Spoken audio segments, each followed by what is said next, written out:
এই বছর পুজোর লড়াইয়ের বিচারক হিসেবে কে কে থাকছেন? সবার সেরা সম্মান পায় সেই পুজো যার সার্বিক পরিবেশ বিচারকদের মন ছুঁয়ে যায়। ও তো বাচ্চা, আর্ট, কালচার বা পুজোর কিছু বোঝেই না। বাচ্চারা আর কিছু না বুঝলেও পুজোর আনন্দ বোঝে, সেটাই আসল।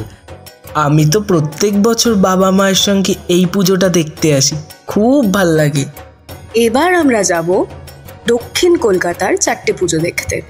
এনিওয়ে, পূর্বশ্রী পুজোটা দেখেই ফাইনাল ডিসিশন নেব। গ্রামের পুজো দেখতে পারবো না বাপু।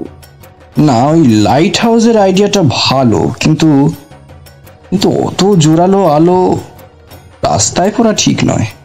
দক্ষিণী সংঘের পুজোর কাছে বাকি সব নস্যি, তাই না সুমেরুদা? Yes madam. সেন্ডোদা হলেন দুধে পলিটিক্যাল লিডার। আপনাদের 4টি ট্যাব দেওয়া হচ্ছে। ট্যাবে 10টি পুজো সংক্রান্ত সব তথ্য তোলা আছে। আমার পুজো ফার্স্ট হলে আপনি আগামী বছর ফুটবল জ্যোতি সম্মান পাচ্ছেন। এ হলো নারী শক্তির উদযাপন। দারুণ ভাবনা, এক্সেলেন্ট। সেরা পুজো একেই বলে। সব পুজো না দেখে এটাকে সেরা বলি কি করে? আর মা দুর্গার মুখে মুম্বাইয়ের নায়িকার ছাপ কেন? এটা পুজো না ফিল্ম?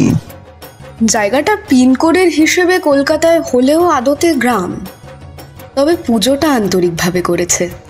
আমার তো বেস্ট লাগলো। সুমেরুকে কিছুতেই বাগে আনা যাচ্ছে না। বাচ্চাটাকে ম্যানেজ করার চেষ্টা করছি আমি।